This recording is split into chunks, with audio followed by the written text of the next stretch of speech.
Today we're going to discuss mass spec maintenance and troubleshooting. I've broken this presentation into 3 sections. We'll be discussing the mass analyzer, the vacuum system, and finally tuning and mass calibration. So let's begin with maintenance tips and troubleshooting for the mass analyzer hardware. The transfer line is the heated bridge between our GC and our mass spec. So our GC column passes through the transfer line, and that's how it makes it to the mass spec. You can see here the transfer line and the column mate with the source. And the thing to remember is that the column, upon its installation, resides inside of the source. So anytime that you need to remove the source, let's say it's for maintenance, etc., to change a filament, then you need to back out that transfer line, or at least back out the column. Otherwise, you run the risk of breaking the column off inside of the source.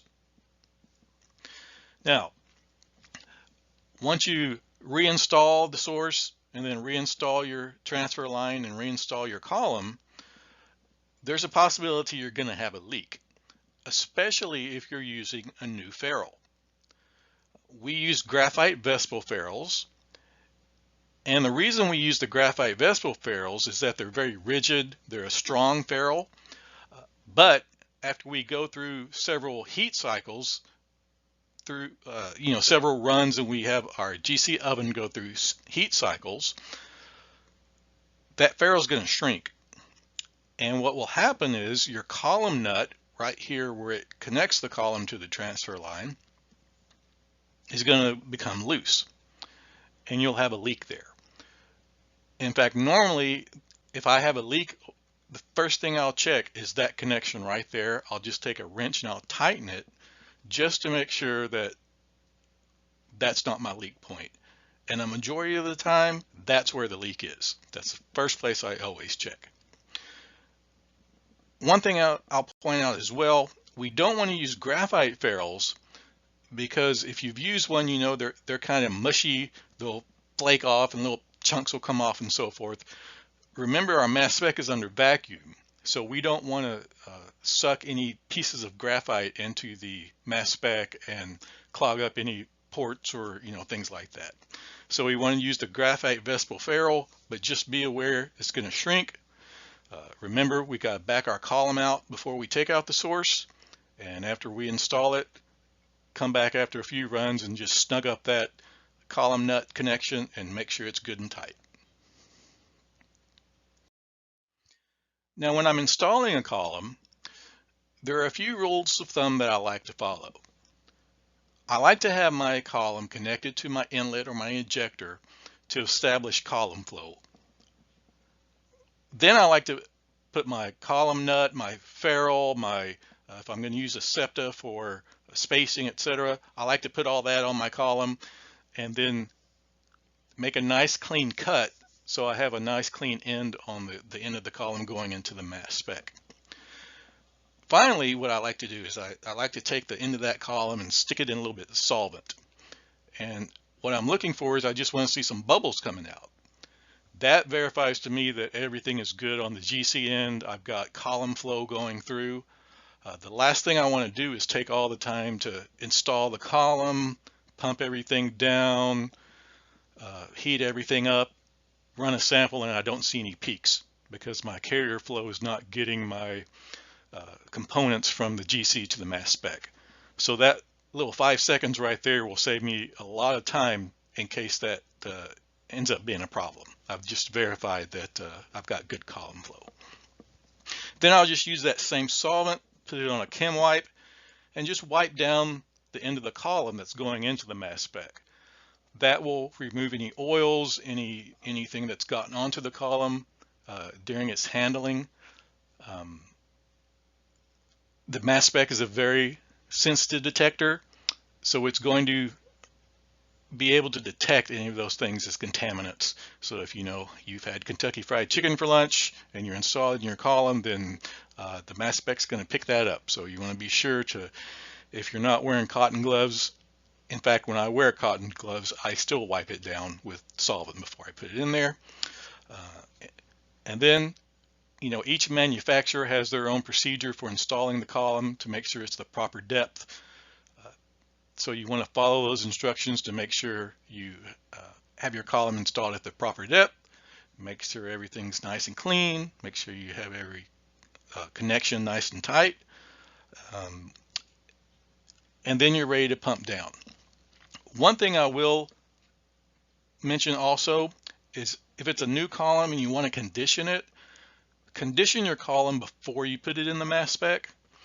So you can just have the end of the column just laying there in the oven, with your column flow going through it, and just go through your condition process.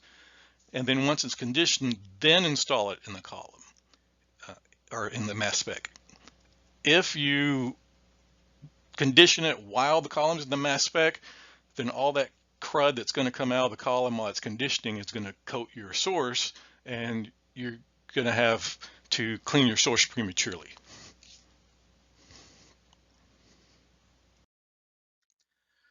So this just shows you the depth that the GC column goes into the mass spec. The main thing, or the main reason I'm showing this, is just to remind you that the column itself actually goes into the mass spec. And we mentioned that previously when we were discussing removing the source. But the other reason I'm showing this is that when you install your column, you can actually put the column in there too far, and it's going to block the beam of electrons that is emitted from your filament. So again, if you don't install it properly, you may get an error message. You may see that you're not generating any peaks when you try to do your tune, and that very well could be the problem. It's not a problem with the source. The problem is that your column's just a hair too far in there. You might want to try just backing it off a little bit, and then seeing if you've got any of your tuning peaks then. So it is a pretty critical thing, the column installation process, how deep you have that column into the source. You want to be sure and follow all your manufacturer's guidelines for that. So that was a discussion about everything going to the mass spec. But let's get into the mass spec itself. Let's talk about the mass analyzer a little bit, specifically the source.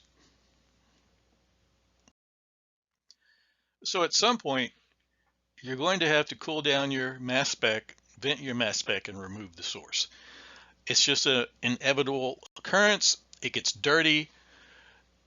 When it gets dirty, you start to lose sensitivity. Other things start to happen, so you've got to pull that source out, you've got to take it apart. You have nice, shiny, clean components at first, but as ionization occurs inside of the mass spec, inside of that source, those nice, shiny metal parts start to get a tarnish. They start to turn blue and black, so you have to clean them, get all that material off of there, get them all nice and shiny again, and then reinstall your source so that you can get your performance back where it was. A very common question is, when do you need to clean your source? How do I know when I need to vent everything and pull my source and clean it? Because that's that can be a fairly timely undertaking. Typically what you're going to see is you can't achieve your detection limits anymore. You've raised your multiplier voltage.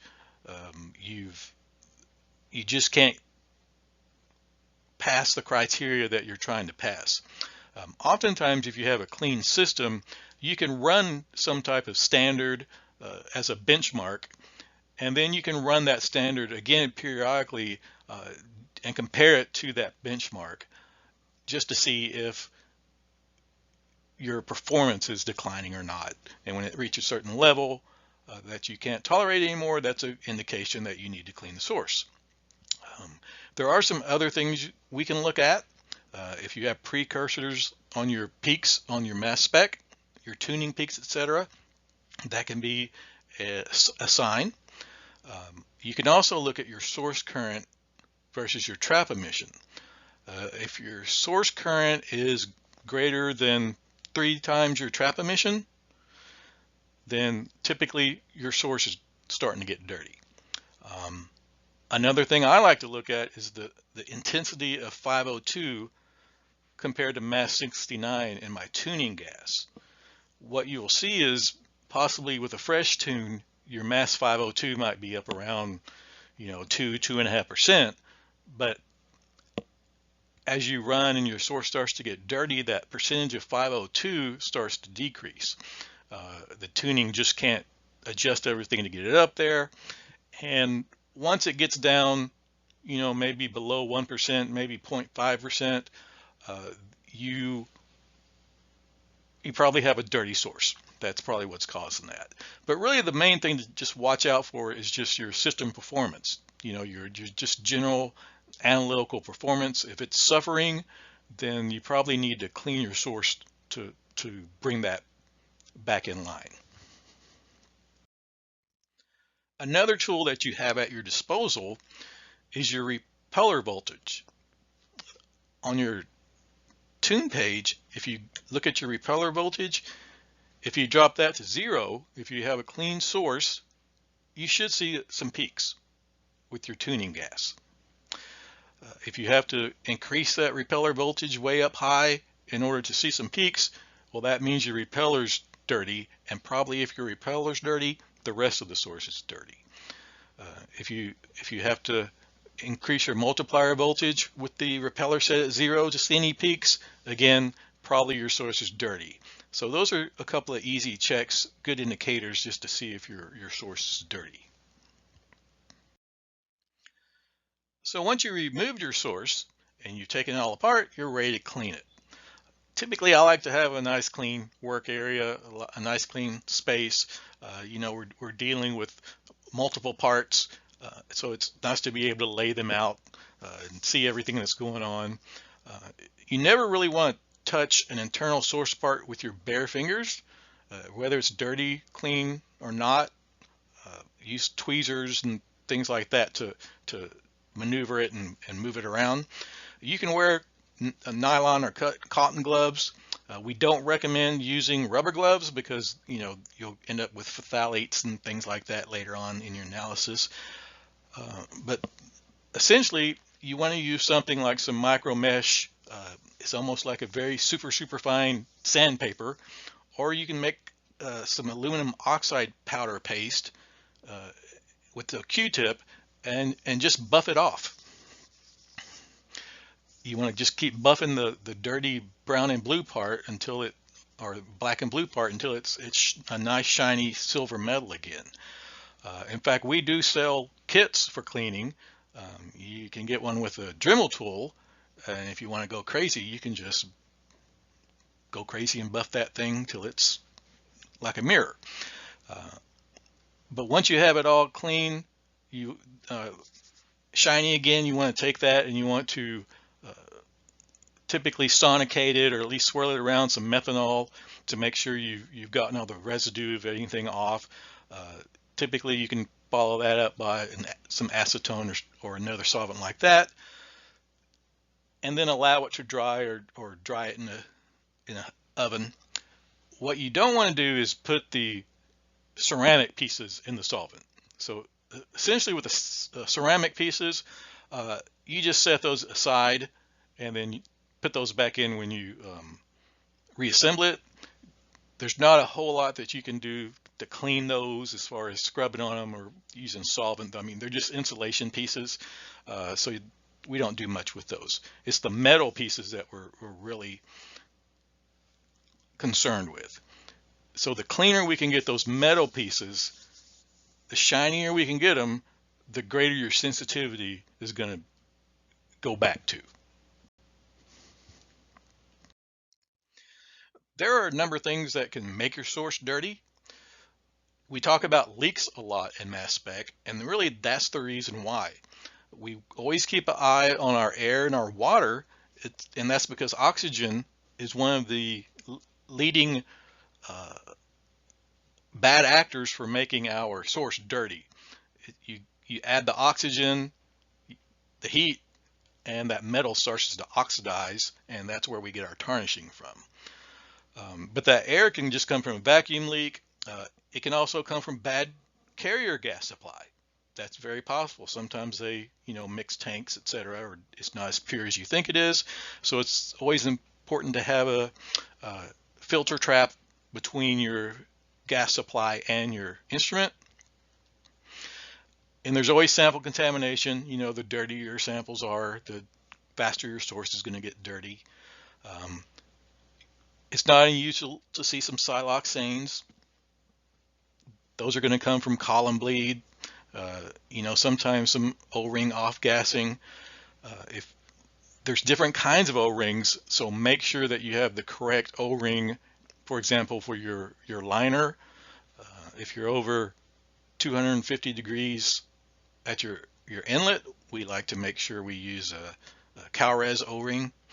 We kind of like those with mass spec anyway because they have a lot less off-gassing than other O-rings. And if you see phthalates, then typically you've had plastics come in contact with something. If you don't see it from your sample, etc. Another inevitability is your filament. Your filament's going to burn out. You can see the actual filament there on the right photograph. It's just like an incandescent light bulb. Eventually, that filament, those wires are going to blow, or they might just warp, and it's going to change the focus of the electron beam. So you're going to have to remove that filament and put a new one on. It's really not a difficult process, but you do want to make sure you have the filament seated correctly. If any part of that metal, for example, that metal shield that goes over the filament comes into contact with the source, you're going to have a short. And again, you're going to get an error message, or it's going to tell you to call service or something like that. Or it's just not going to work. So you want to make sure it's installed correctly, and you see a little gap between the filament and your source. So what's the purpose of the filament anyway? The filament current heats the filament and produces electrons. So we can measure that wall, or the electrons flowing to the trap, as the trap emission, and then we can measure the electrons flowing everywhere else as a source current. So normally we have our trap emission set at 100. So if we look at our source current, the source current should be between 2 and 5 times the trap emission. The lower that is, the cleaner your source is. So once that source again gets above probably 3 times, around 3 times the source current, or around 300, then it's an indication your source may be dirty. If your source current is high, you might have the filament misaligned, like we discussed in the previous slide. If the trap is 0, trap emission is 0, then that's when your filament's blown or possibly broken. In both of those instances, you're going to get error message because it's not going to be able to measure anything anyway. When I'm speaking of the source current and trap emission, here you can see on the tune page, our trap emission is set at 100. Our source current is at 188. So we have a ratio of about 1.9 to 1, 2 to 1-ish.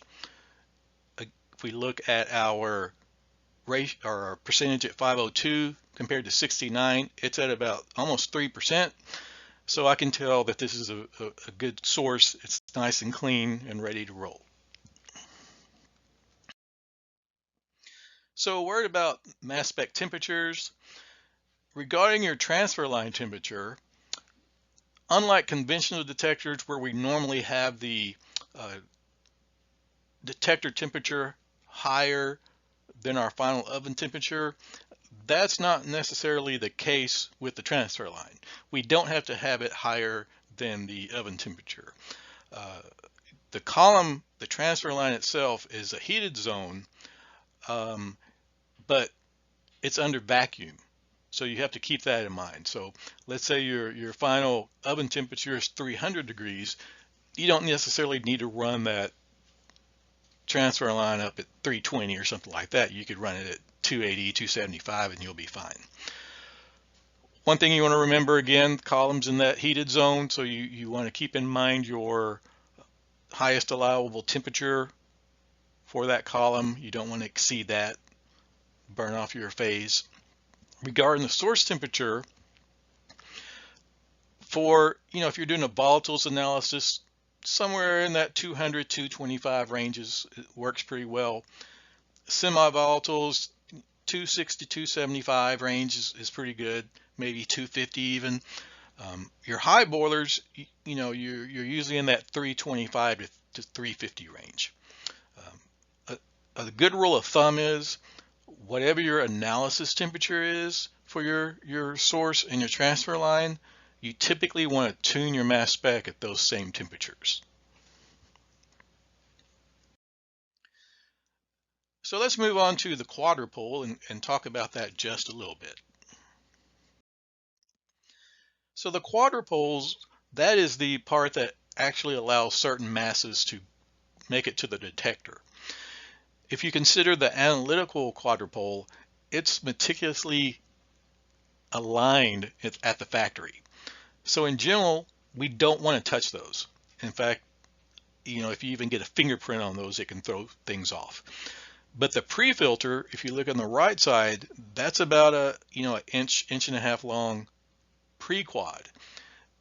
And we can remove those and we can clean them just like we do the source with the micro mesh paper or aluminum oxide powder. And the job of the pre-quads is to keep the analytical quads cleaner and extend their life.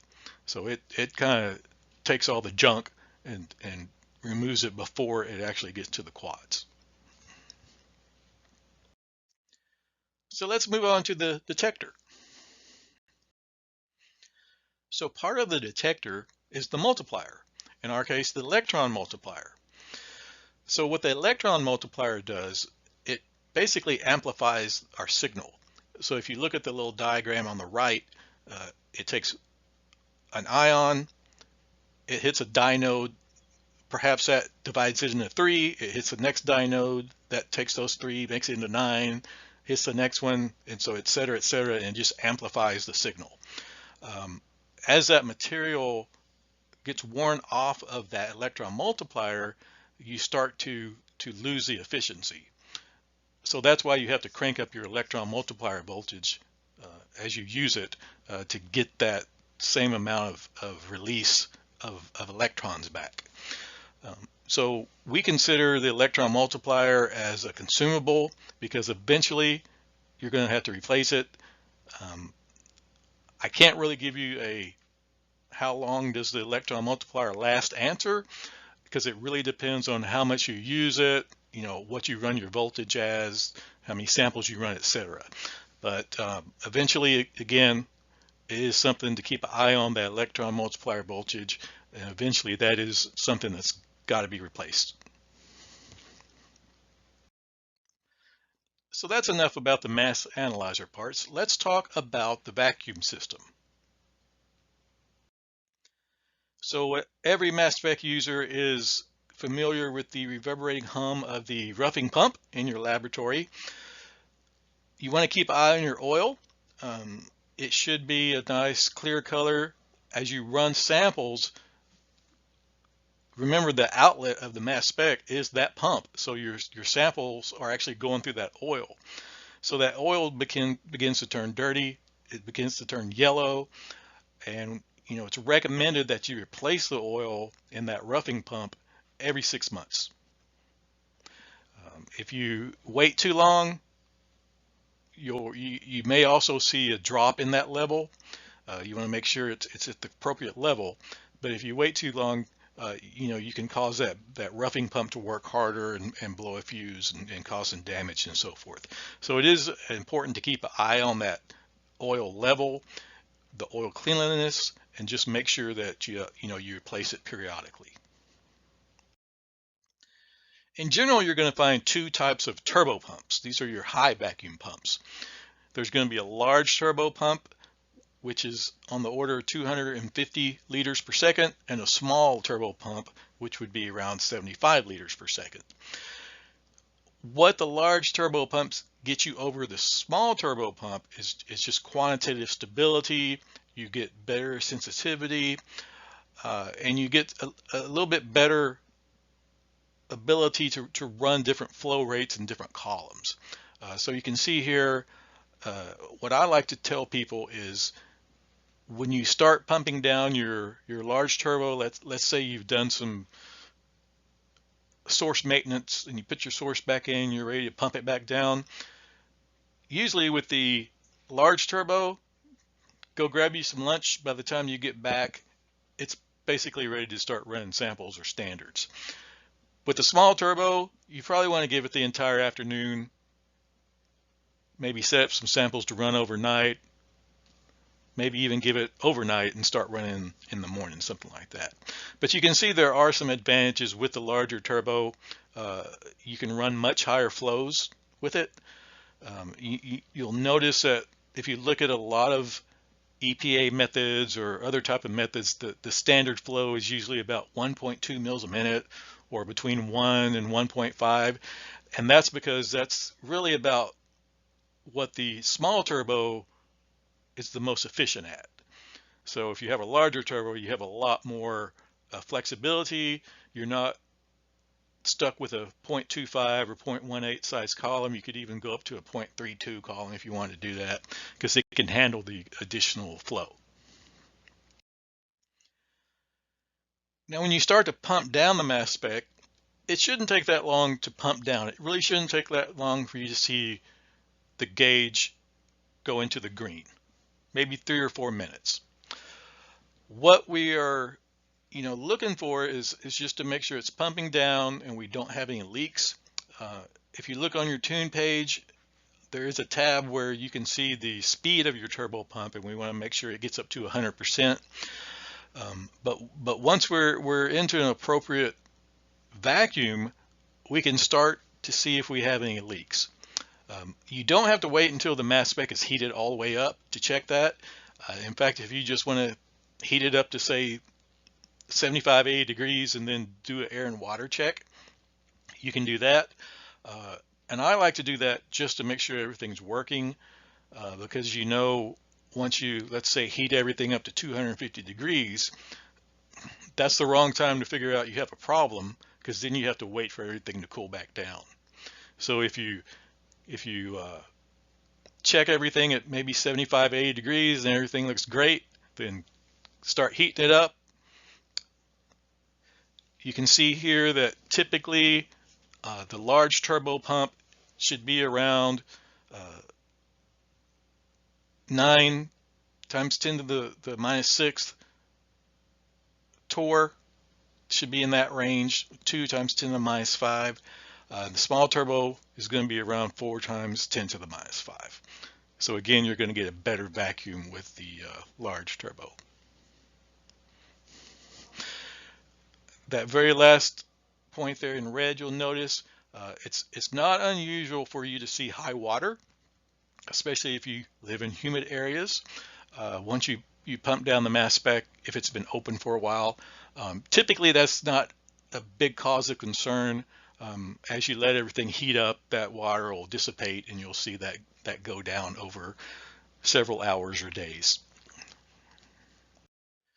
Our big enemy is leaks, specifically oxygen. We mentioned that earlier. Oxygen and high temperatures causes oxidation. It's going to burn out our filaments, going to have premature loss in sensitivity. So we really want to keep an eye on that. That's something you pretty much want to check every day. If you just have a small leak, it's not that huge of a deal. You can still run samples. If you have a large leak, then you really need to stop everything you're doing, try to figure out where that leak's coming from and solve it. One thing I like to do, because it can be confusing, one day you have a perfectly running system and the next day it looks like you have a leak, but you cannot find a leak to save your life. So one of the things I like to do is always have the conditions of the instrument the same when I look at the leak check. So I like to have the same column flow, the same split flow, Typically I like to use a column flow of 1.5 mils a minute and a split flow of 50. And I found that often I can look for a leak, and never find one, but then I'll just make an injection and let it run through a cycle and come back and check and it looks perfect. I can't explain that, but I've seen that multiple times. One of the tools you have in your toolkit is canned air. If you've ever looked actually at canned air, it's not air.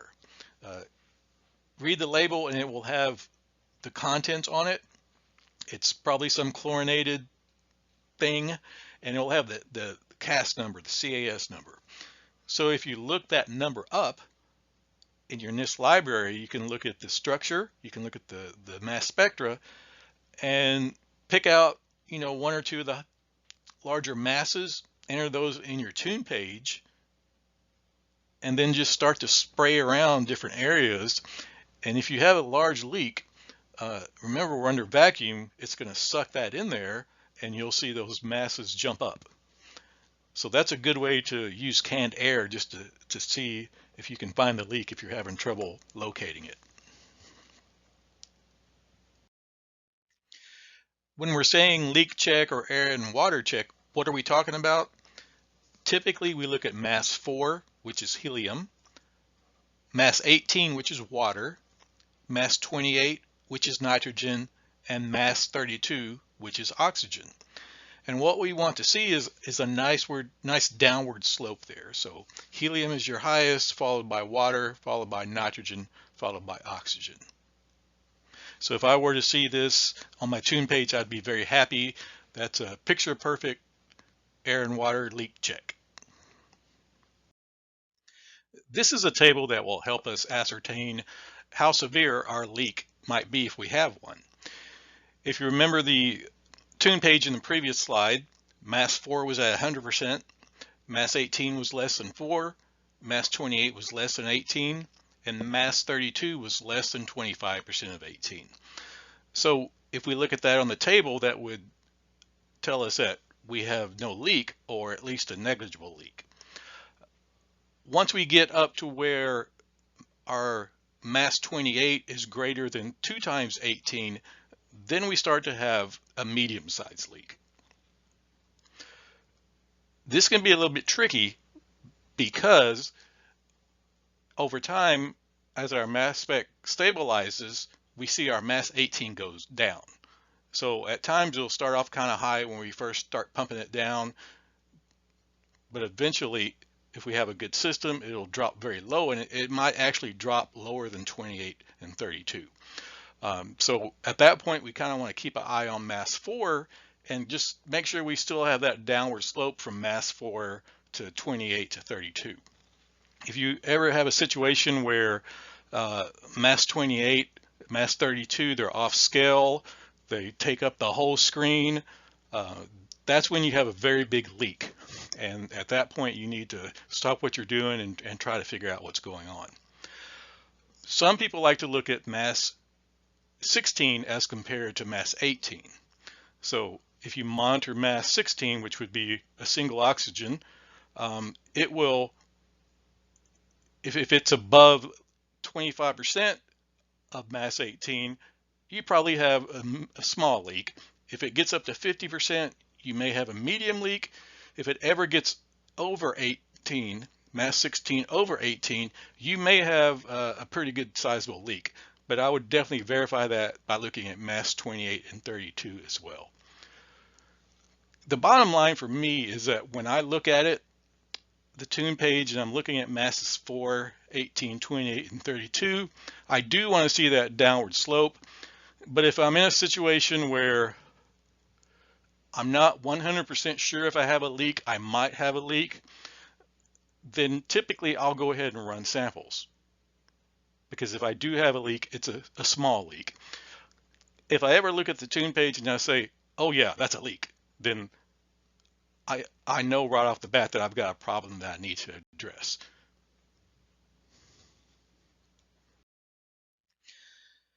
Another thing to keep in consideration is the ratio of mass 28 to mass 32.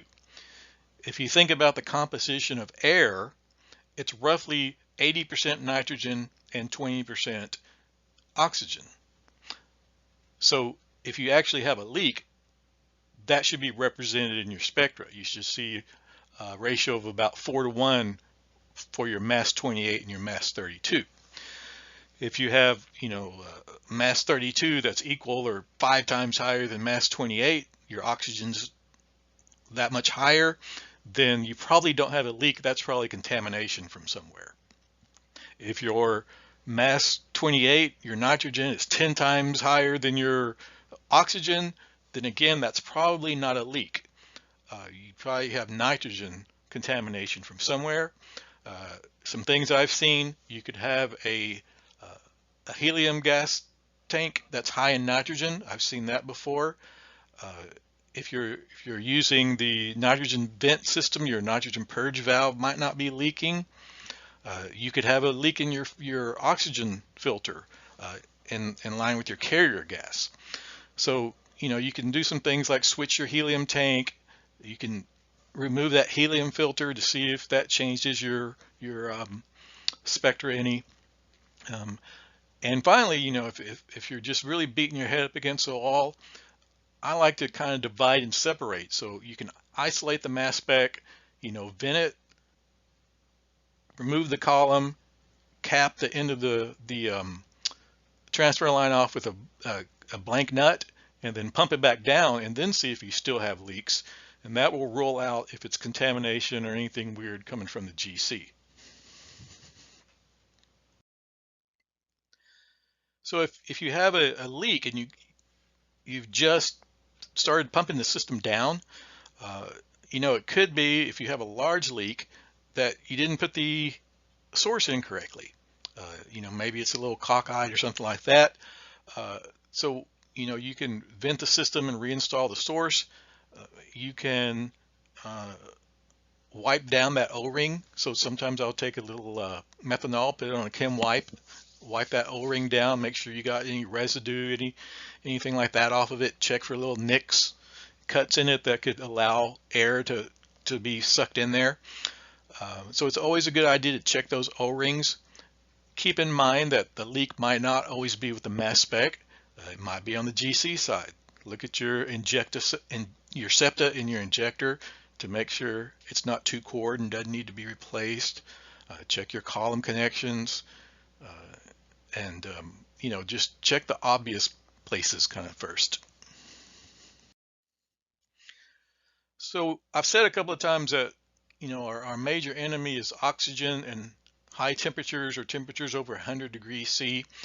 So for that reason, whenever we vent our mass spec, we always want to cool it down so that the temperature is below 100 degrees C before we vent it.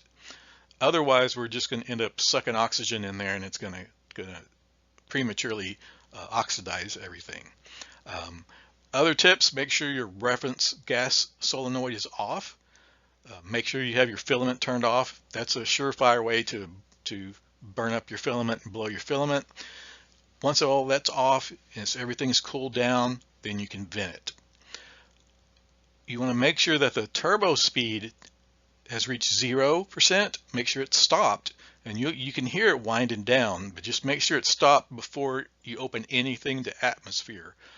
If you're thinking about the turbo, it's a bunch of little fins in there spinning around at a very high rate of speed, and if you open that up to atmosphere while they're still spinning, they can warp a little bit, and the fins will hit each other and they'll shear off, and then you've got a broken turbo pump and pieces of turbo pump all over your mass spec chamber.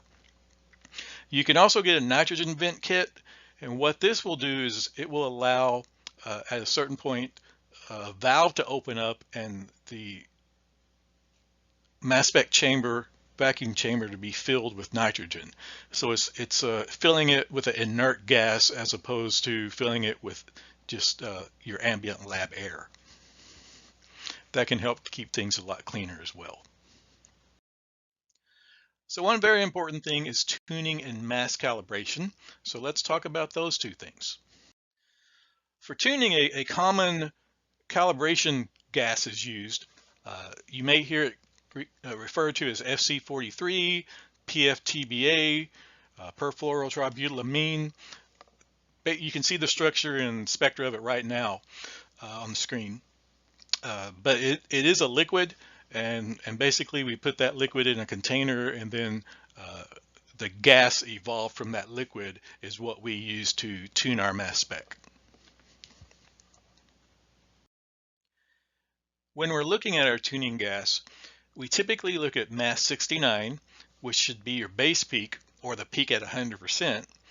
Mass 139 and mass 219, those are mid-mass peaks, and typically we like to see those somewhere between 30 and 60% of mass 69. And then finally, mass 502. So this is a high mass peak, and in general, we try to get mass 502 as high as we can get it. The first thing that has to happen is mass calibration.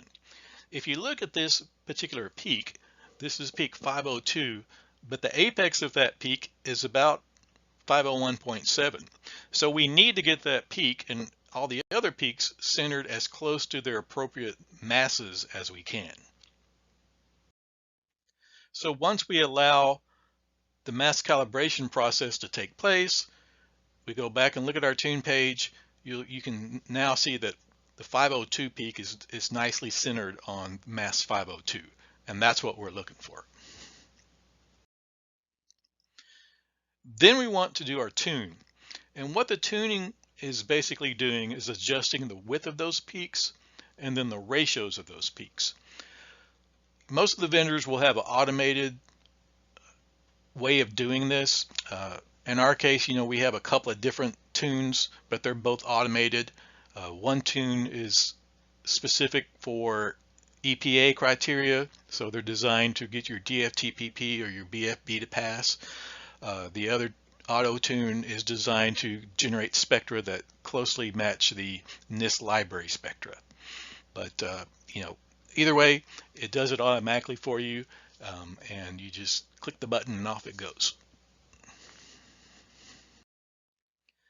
Specifically, what it's doing is, it's adjusting these different voltages for the source. The electron energy and trap emission, those are normally just set at 70 and 100 automatically. So the tune algorithm is going to adjust the repeller and the lenses. Again, we set the source temperature, but the algorithm is going to also adjust the low mass and high mass resolution, the ion energy ramp, and then multiplier. Once that process is complete, always remember to turn off your calibration gas. Otherwise, when you run samples, you will see masses 69, 139, 219, 502, and all their friends in all your samples. So I hope that little overview was helpful for you. We're really big on preventive maintenance because preventive maintenance always saves us time, and in the long run, it's going to save us money as well. So we want to stay on top of things, and it's always good to have as many troubleshooting tricks in our back pocket as we can have as well. When it comes to mass spec, we want to do everything we can to keep our source good and clean, minimize the leaks, the air, the water, and make sure our instrument is calibrated and tuned properly so we can generate quality data.